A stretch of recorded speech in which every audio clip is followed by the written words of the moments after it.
Good evening and welcome to another EverybodyHatesCleveland.com podcast. I'm your host, Jim Pete, joined today by Michael Hattery, who has become my entrenched Cleveland Indians previewer. Today we're going to be talking about the middle infield. We're going to be walking on treacherous ground, I think. Talking about second base and shortstop for the Cleveland Indians. But before we get into that, the Tribe did play their first game, so I guess the term preview is a little outdated. I guess post-view is where we're going with this. But the Indians did play last night. They did lose. Mike, do you have any takeaways from game number one? Well, the Indians were on the road against a top 20 big league pitcher, and he pitched well, so they didn't score runs. And there are 161 more games to play. I could say a hot take and say that it's because we have a lefty-heavy offense, but that's just because we're really good at creating platoon advantage. So ultimately, I'm just going to say we lost. The Indians are still a very good team. They're going to be fine. Let's play ball. Wait a second. Did you just think that out before you said it? You don't think we're going to finish in last place now? Hashtag last place? I'm just so worried that we're going to face all these left-handed starters, even though they're super rare, and we beat up on right-handed starting pitching. I am quite worried. I'm overwhelmed. Those darn people with spreadsheets. I hate spreadsheets. I've never used Excel. Do you know it was good last night? The guy that we just signed to a long-term deal, like, he was really good. Like, I don't know if you noticed, but he had a no-hitter into the sixth inning. I was kind of okay with that. Like, that made me happy. And even though the Indians lost last night, it was good to see Corey Kluber continues to be Corey Kluber. Is it impossible? I know we're not to the rotation yet, Mike, but is it impossible to believe that we have yet to see the best of Corey Kluber, that he's still figuring out who he is and still has – it's a stupid thing to say, but still has upside to improve even after last year's season? I don't know. I think I've seen a kind of nerdy stat that says he had one of the 10 best pitching seasons statistically in the last 10 years, and everybody on that list has only been on that list once. So that being said, it's harder to get better than how good Kluber was last year. Is it possible? It is. It certainly is. And he looked incredible last night. And last season, in the beginning of the season, he wasn't as good as he was at the end. Corey Kluber, middle of the season, was really good, but he wasn't great. And at the end of the year, he was great. So maybe there's a full season, or maybe 90% of a season instead of 75% of a season being great. And that would be better. But I think it's really hard to see much left there. We shall see. I will hold out hope. I will hold out my simpleton thoughts. Think that Corey Kluber still has stuff left in the tank. All right, enough of that. We got to be quick. Rumor has it that there's a fantasy baseball draft tonight involving some writers from the EHC. It's good to know that we're writing, or not. But so we can get to that, Mike, because we tend to be long-winded, and I have a feeling we'll have a couple of things to say about today's topic. The Indians' middle infield right now seems pretty established, and I guess I could put quotes around that because we know that while shortstop is pretty locked down right now with Jose Ramirez, the shadow of Francisco Lindor is out there, and we've already talked about him a lot in our podcast previous. We also have Jason Kipnis at second base, and all indications are that he is healthy and ready to play. We also have Mike Aviles. We can't not talk about him. Can we not? That would be nice. He doesn't exist. But I think regardless of who we're talking about here, the top three guys are Kipnis, Ramirez, and Lindor. And I guess, Mike, that's a pretty good place to be. Just before we delve into these guys specifically, just looking from the outside in, unless we get the Jason Kipnis of last year, we certainly seem to be in a better place this year than we were last. Yeah, absolutely. I think if Jose Ramirez doesn't have the second half he had last season, then the conversation in Cleveland is much like the one that's going on in Chicago right now. That is, why isn't Lindor starting? Well, we know the obvious reason is arbitration for Chris Bryant in Chicago and the whole arbitration process, which is complex and some people don't understand. If Ramirez hadn't established himself as what he is, that would be a question. And I guess my one quick take from last night, I want to hit this. I saw Jose Ramirez make 2 plays on balls up the middle to the second base bag side, to his forehand side, that were really solid. They were really solid plays, and he didn't dive, he didn't leave his feet, but they were rangy, they were athletic, they were really solid, and they were above average. So, I think you can see it defensively with Jose Ramirez right now. He's obviously not Frankie Lindor. You can count Frankie Lindor's on about one hand, but playing really confident defense and just decent offense is super valuable, and we're in an awesome position. Yeah, I remarked. You and I both remarked on both of those plays that you're talking about. The thing about Ramirez that I like is that you mentioned he didn't die for those, and I think I saw a couple of social media comments last night about him not getting to a ball that he quote unquote should have gotten to, which is funny to me because he can get to a lot of baseballs, and there weren't a whole lot that I saw last night that he missed. Because of range, but if we've got social media comments about Jose Ramirez's range, then they don't, no offense, know the game of baseball. But that's just me. I think the one thing that Ramirez has over Lindor is really basic. He's played Major League Baseball games, and I wonder, Mike. I guess we're going to start with shortstop.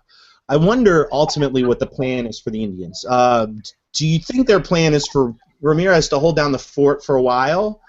Are they hoping Ramirez does whatever he can to keep Lindor away from the starting lineup? Or is this just a formality? Are we going to see Lindor up here in May or June once he gets a bit of time in Columbus? Yeah, there's so much control of that is in Jose Ramirez's hands. I think there's this notion that Lindor in mid-May, is automatic, and that may be. I'm not Chris Antonetti, I'm not a decision maker, but I don't think that's true. I think if you watch how the Indians have handled Jose Ramirez, so much of this bothers me. A couple of things just with perception. How a player is handled by an organization matters so much more in how you consider what highly regarded a prospect is than some ranker, some guy who's talking to the assistant director of something in the minor leagues. It's so much more important. So Jose Ramirez had broken the big leagues in a playoff run at 21. Saw Jose Ramirez who contributed at 22 and a half season. And the Indians see that too, and that's why a 22, 23-year-old is a starting shortstop. Why he's going to matter.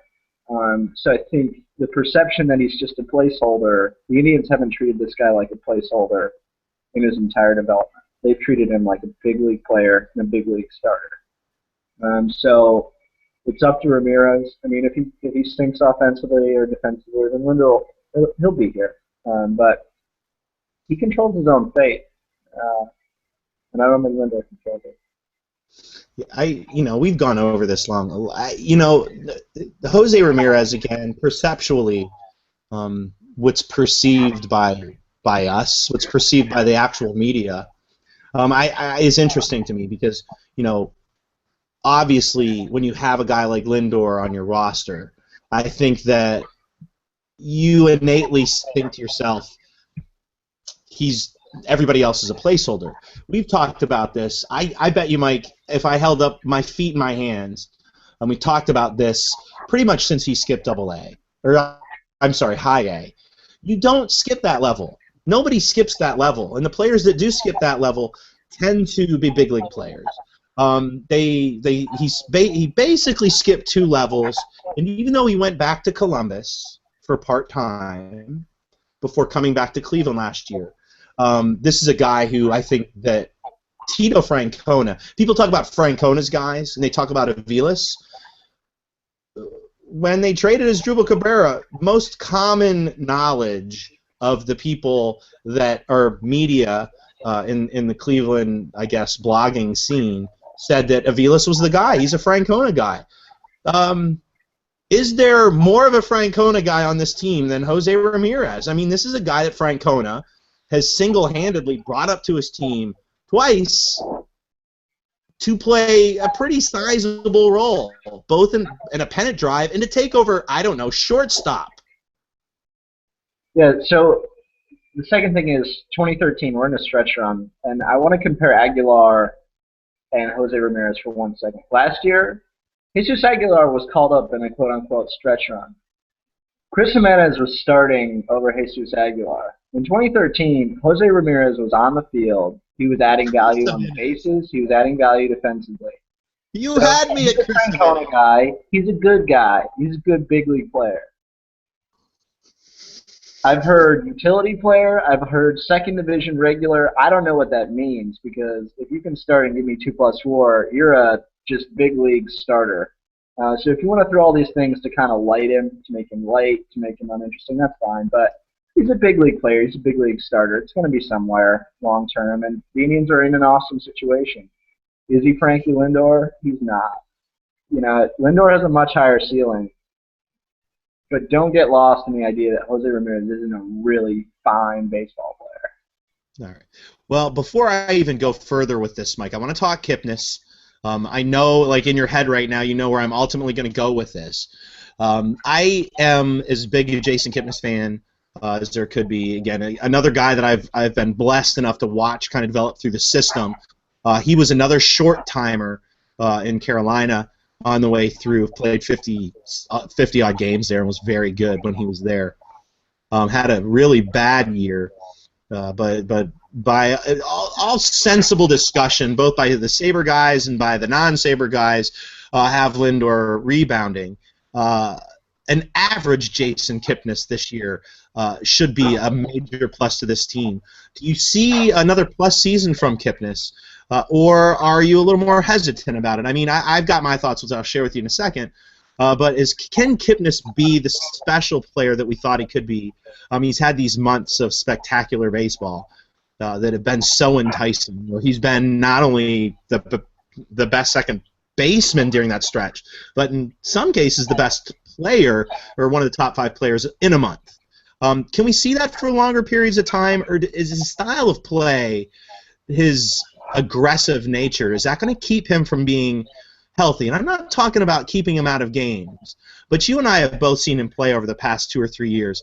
And playing healthy and being hurt and still playing are two different things. Can Kipnis be a healthy ball player for a full season? More importantly, can he be effective?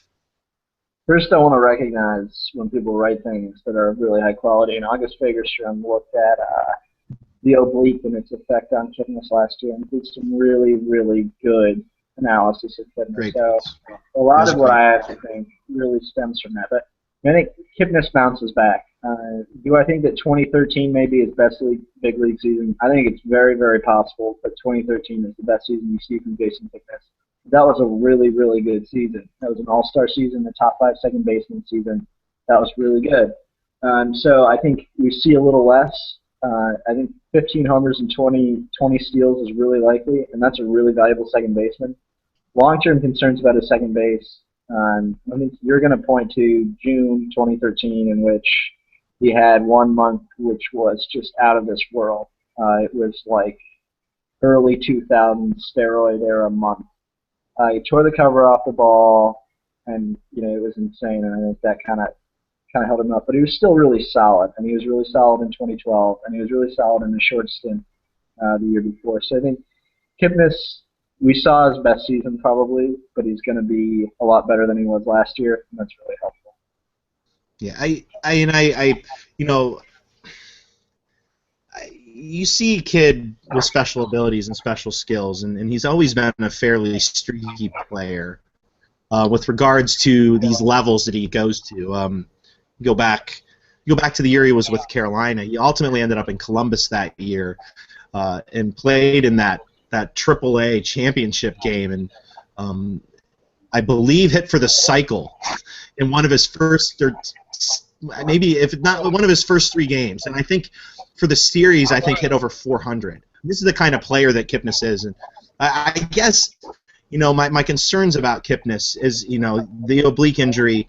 Go back even to that 2013 season. There were concerns at the end of that year that he wasn't healthy. His numbers took a dip. I don't know. Will there come a time when the Indians want him protected offensively, where they might look at other positions for him? Not this year, obviously. Is this a guy that might be better served going back to the outfield, or is he just a guy who plays 110%? Sorry about that cliche. But is this a guy who just plays hard no matter where he's at, and he's going to be the second baseman for the foreseeable future simply because they just signed him to a 5-year deal? I think an outfield move is really likely for a couple of reasons. The first is that second base specifically seems to have, if you look at injury histories and probabilities, it has a high attrition rate. The other piece is that he's just not a good defender there. He's below average. He's done really well for a guy who transitioned there in the minors and played outfield most of his career. He's done a good job. You can't expect a lot more, but he's just not a good defender there, which is a problem. And as you age, your range in the middle infield gets significantly worse because your athleticism kind of fades. So ultimately, I think it's very likely that Kipnis could end up in right field. I think he could be a competent defender there. I think it might protect his body. We've seen other guys beat up their bodies playing any position, but I think it could protect his body moving into right, and it could eliminate kind of the negative externalities of really bad defense at second base. And if Ramirez and Lindor happen to sit there for the next 5 to 6 years with that defense up the middle, it's a lot of added value. So it's hard not to drool about that. We've seen it in spring training and drooled. You suggested moving Kipnis to right about 2 years ago and got laughed out of the room, and now it's a cool possibility. So there's movement in the middle infield.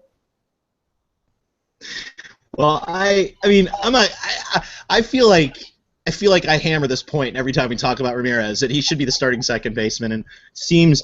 Listen, Mike. We've written together for 3 years. You've read my stuff. You know that I love Jason Kipnis, and it kind of hurts me to say that he's not our best second baseman. But you can't tell me that the best lineup for this team, even now, would be defensively Lindor and J-Ram up the middle. Now, we've talked about this, and you and I have both written pieces about this, about the whys of that. And we talk about the up the middle defense, a healthy Bourne with Ramirez, Lindor, and Gomes as our catcher. I think down the line makes us salivate a little bit, especially when you see these guys play. The reality of the situation, though, Mike, is Kipnis is our second baseman this year. That's without a doubt. However, let's say that J-Ram doesn't keep Lindor down, and let's say that he hits the cover off the ball in Columbus. Let's say defensively stays where he's at, and Lindor gets called up in May or June or July. That does make J-Ram a utility player in the sense that there really isn't anything else for him to do. So here's my question. What do the Indians then do? So is it going to be one of those scenarios where, who goes? Is this a case where we can start looking at a guy like Rayburn or Murphy, who may go soon with Swisher, coming back? Who goes? Is it? Let's say Rayburn's gone, or let's say Murphy's gone once Swisher comes back. Then who's next on the list? To me, Aviles is untouchable simply because he can quote play the outfield. We talked about this in our last podcast. Playing the outfield and being a decent outfielder, being a decent defender, two totally different things. But he can do those things. To me, he's untouchable. I don't think they move him. If he doesn't go, does somebody else go, or is it Aviles? But to me, then J-Ram stays on this roster as that super utility, or as just a simple utility guy, or do they trade Ramirez for something else?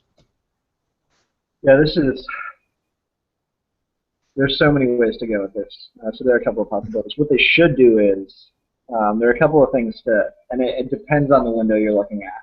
If Lindor's ripping the cover off the ball and he's coming up, Ramirez is struggling a bit offensively, or he's just been okay, but Lindor's playing so well, you can't wait. Then what you do is you trade Mike Aviles for a dollar bill, which would be a huge bargain because he is literally the most replaceable player on this team. It is unfathomable. Playing a bunch of positions really badly is not valuable, no matter what people think. But he is a great guy, so I get that. Zach Walters can do his job in covering the outfield, which is fine. And honestly, I think if you gave Jose Ramirez 3 games trying to play center, he'd play them better than Mike Aviles, because I've seen Aviles try and play center, and I don't know. I don't see anything there. So the first thing I do is Aviles is gone, and that's brutal to Mike Aviles, but he's a bad hitter. He doesn't get on base. Ramirez is faster, and Ramirez can defend the positions, and Aviles can't. So it doesn't make sense to Aviles. In the long term, it's really bad to deflate the value of your own assets. So the concerning thing becomes, if Lindor establishes himself, Kipnis plays really well, this offseason, you would have to say, we got to get good value, because using Jose Ramirez as a utility infielder who plays 110 games is just not a good allocation of resources. And that's where you have to deal on and get an asset, and whether that's starting pitching depth, whether that's a package with him and Chisenhall for a better third baseman, or a package with him and Moss for right, or somebody else in a package, or trying to, whatever it is, he's a really valuable asset. You don't want to deflate it, so you kind of have to move on him in the next year and a half. And the middle infield's just really tough asset-wise. Yeah, I mean, I guess it's fun to ponder all of this, and I think at the end of the day, we're going to see some scenarios this year, Mike, where we get to see Lindor and Ramirez playing up the middle together. My big question is, can J-Ram do enough this year to make himself that valuable for the Indians to actually consider the shuffling that would have to take place for him to actually become the second baseman? I'm monstrously curious about what he can do in the big league level. He is starting the year off at shortstop, which is a plus. He always does well when he's had the spring to play a position. He's always not done well when he's had to play a position that he's not familiar with. We saw that in Double-A when we saw that with a lag in statistics, and as the summer progressed, when he was at Akron 2 years ago, we saw his numbers take a massive leap until he got hurt. This is a guy who has excelled at every level he's played at, including Triple-A. I need him in this lineup, and I am a Jose Ramirez apologist. I think the guy's great. I want this guy on our team. I also think there's value there to other teams. I mean, as you said, he's not a second division player or whatever the hell that means. This is a guy I think that can start on a big league baseball club fighting for the pennant. I mean, obviously, if Tito Francona thinks that, I'm kind of going to lean his way. I mean, that's just my thoughts. I mean, I think Tito knows a little bit about the game. Could you see Ramirez getting dealt this year for a starting pitcher? And could you see them getting something from him? So he's really valuable. So what he's proven so far is he's likely a 2 to 3 WAR player at second, which is. Would you say his ceiling's 3? I mean, I've seen lots of different things on this. He could get to 3.5, but a guy who can play solid defense. What's his floor? Before you go further, what's his floor? 1? Yeah, 1+. I mean, a guy who plays solid defense, who steals 20+ bases, 310 bat, 310 OBP. That's good. That's really valuable. And here's the Pretty thing. Pretty freaking valuable when your floor's 1. I mean, Okay. Just say it. So when you're getting paid $500,000 a year, contracts are super important in Major League Baseball in terms of deals, which people don't really pay attention to. Cole Hamels, the big issue with them getting good prospects for Cole Hamels is that they're paying market value just in the financial cost. So paying market value and financial cost and then giving up a good prospect is really hard to stomach. When you have a guy who's a 2+ WAR player and he's making $500,000 a year, that's tremendous, because then that team can allocate significant financial resources to another position, which is why these cost-controlled contracts are so important. So he's a supremely valuable asset. You could get a number 3 or number 4 starter for him, and maybe better. I mean, he's a big piece based on what he's done so far. So, but everything you just described is exactly why the Indians aren't going to trade him. I mean, I don't know that. I mean, you and I have talked about this.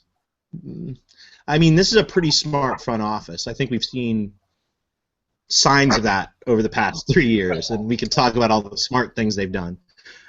Every front office makes mistakes, and these signings from the past couple days will bear out one or the other. But it seems to be a very smart front office. They hire really good coaches. They pull in players and people in their front office that show up at other places and are very valuable there.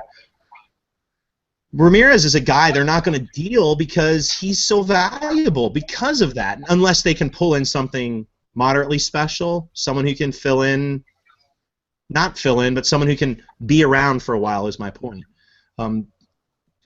Who's going to be willing to deal a player like that? So you keyed on something. I don't want to be just self-justifying. I think that's a bad color on me. But the Indians have what is perhaps the best advanced database in Major League Baseball. They've hired a lot of advanced statistic guys who are highly respected in the industry. If you want to understand what is fueling Indians' decisions, if you want to understand what the front office is doing most of the time, people who know about advanced statistics can give you a lot of insight, or you at least have to consider it because they're driving it. And so Moneyball was written, the 2% was written, but the Indians front office is one that is just as progressive and analytical as anybody else, especially when it comes to understanding contract value. So they're really advanced, and they understand the value, and they wean it very, very well.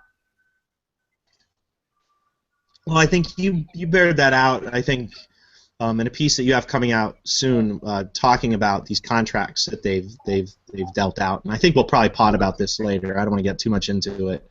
The interesting balance of this Kluber deal, the not having to sign the deal versus the value that they could get down the line.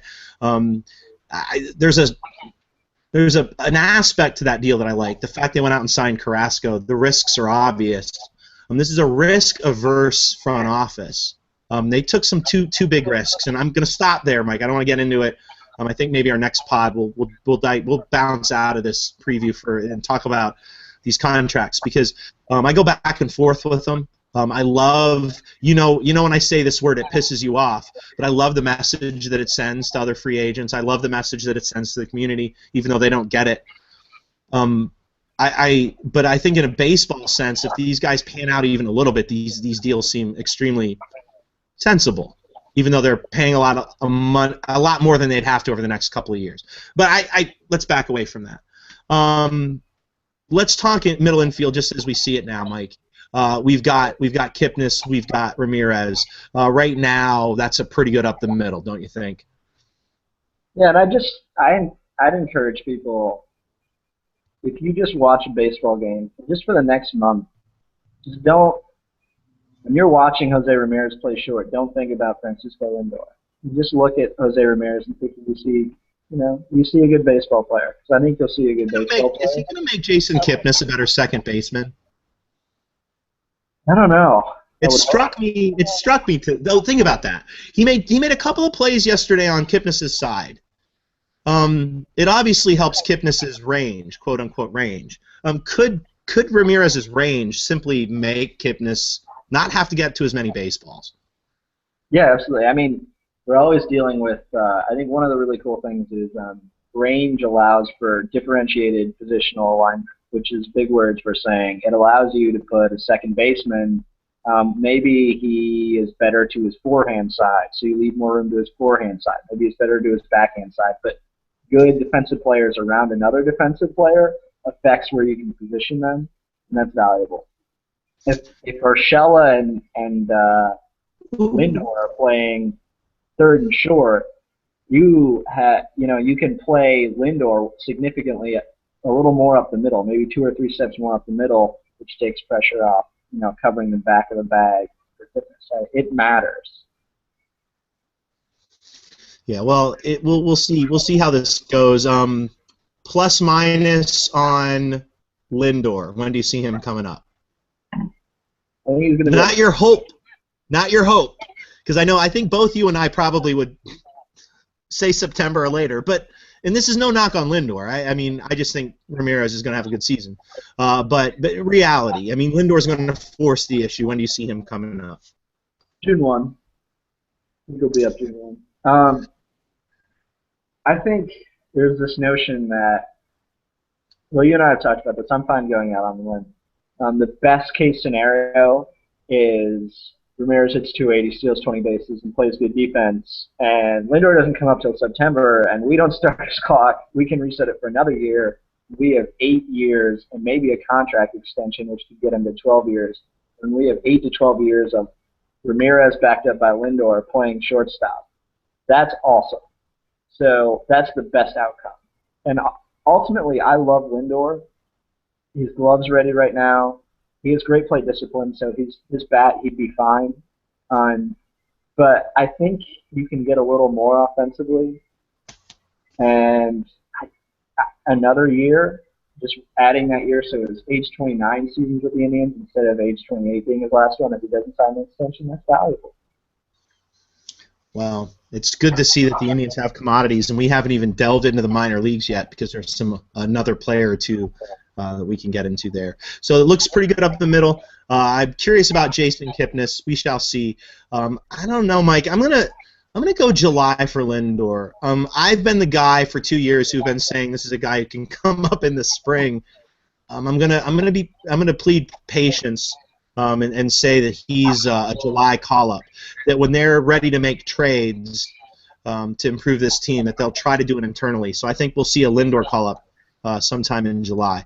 My hope is Ramirez. I mean, if Lindor doesn't come up till September, that means this club's winning baseball games. That's not a bad thing. If Lindor can come up and supplement, fine.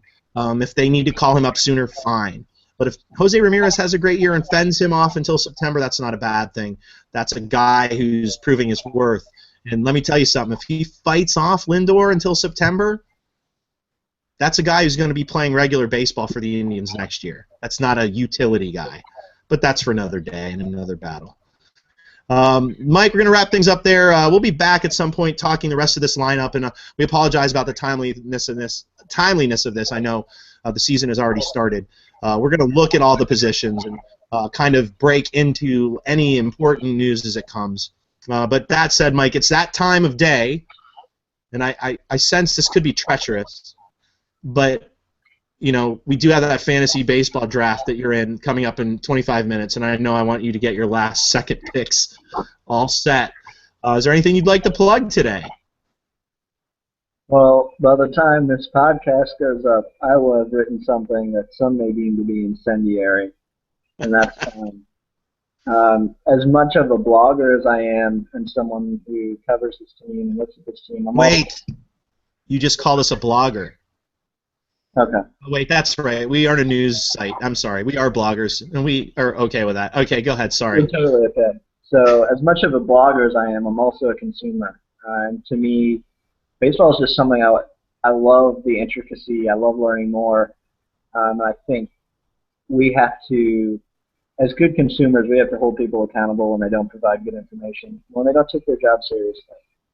And my piece kind of touches on, you know, taking your job seriously if you're a beat reporter. Please do, because I want to know more about this team, and you have access that nobody else has. So use that access. Use that access for our sake. Don't use it to pad your income. That's all I got. Midnight tonight. Check it out. I will not post this pod at 12:01 to cover it up. I promise. Mike, definitely check out Mike's piece. His best work is when he comes from the heart, and this definitively is that. If you were on Twitter last night, this piece that's already published to our site by the time you hear this, unless you're watching right now, we actually have a viewer, unless the viewer is Mike, which is possible. This is a piece that won't surprise you in the least, so make sure you check it out.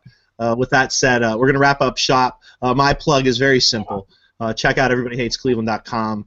It's a shameless plug for a site that we started from the heart almost a year ago now. We have 21 writers strong who write about everything that you could possibly imagine with regards to Cleveland sports. Obviously, Indians coverage is our thing. I honestly believe, opinion-wise, there isn't a better site out there right now. We're not even a year old. We have some amazing Indians writers. Adam Burke, in my opinion, stands out. Ed Carroll, who doesn't even write Indians for us right now, is another guy who we're going to poke and prod until he does. Of course, Mike's work. Steve Urbanek had a great piece yesterday on the contract of Corey Kluber and the assumed contract of Carlos Carrasco. I've been really working hard behind the scenes to give you the site that you see, but I'll have some stuff up this week later talking about a variety of different things. Listen, we're a bunch of impassioned people, and I've not named half the people. We had Dan Wismer post his first piece today. So we actually have Ohio State coverage now. We've got 2 writers working on Ohio State. Really good writers, too. We're not trying to compete with 11 Warriors. They're always the place you go, but I promise, come to our site. You'll get something new everywhere. And then, of course, we've got a Mad Men piece up. We've got a community piece up today. We've got Daredevil coming out on Friday. I'll have a piece out. And I know Eddie Carroll wants to do a podcast on that, so you'll be hearing a lot of stuff. Listen, we're here writing about what you want to read. So give our site a shot. If you come across this podcast and haven't checked out our site, www.everybodyhatescleveland.com. I promise you I'm going to stop these shameless plugs in the next month. But I like our site a lot. Pretty proud of it. I know Mike is as well. This is something that we've poured our heart into, something that Mike, Steve Urbanek, and I talked about a year and a half ago when we were working still at IBI. We're trying to fill in the holes, and I think we're doing a good job of that, so give us a shot. We have some amazing writers. Come and check them out. Mike, that was under 5 minutes. I think yesterday, or 2 days ago, I think I went over 5 with my plug. So I'm going to stop there and wrap things up. Anything last you want to say? The Indians going to win tomorrow night, and if they lose, does that mean we're going to have to jump off a bridge? Yes, all of those things. All of those things. I will send out just all sorts of hot takes. That's what baseball analysis is about now. Dude, are you trying to get on Scorching Hot Takes with Sports Yellow? That's the only way to earn respect if you're an Indians blogger, right? Not actually provide insight, but... Well, we'll have to talk to Namina. He's been on it. I'm kind of curious. All right, we're going to close up shop. I got one more plug. If you listen to our podcast, and you're one of the millions and millions who do, and you haven't checked out the podcast at WFNY, please do. Craig Lindahl is probably the best day-to-day blogger, video blogger. He doesn't video blog. Podcaster that we have going right now. We aspire to be as constant as that damn blog is. It's on every day. But in all seriousness, Craig's got a great thing going there. Really good guests. So make sure you check them out. You can check us out too. We're going to be. This is our 3rd podcast in a week, Mike. This is our 3rd podcast in 4 days. Money, full money. I'm telling you.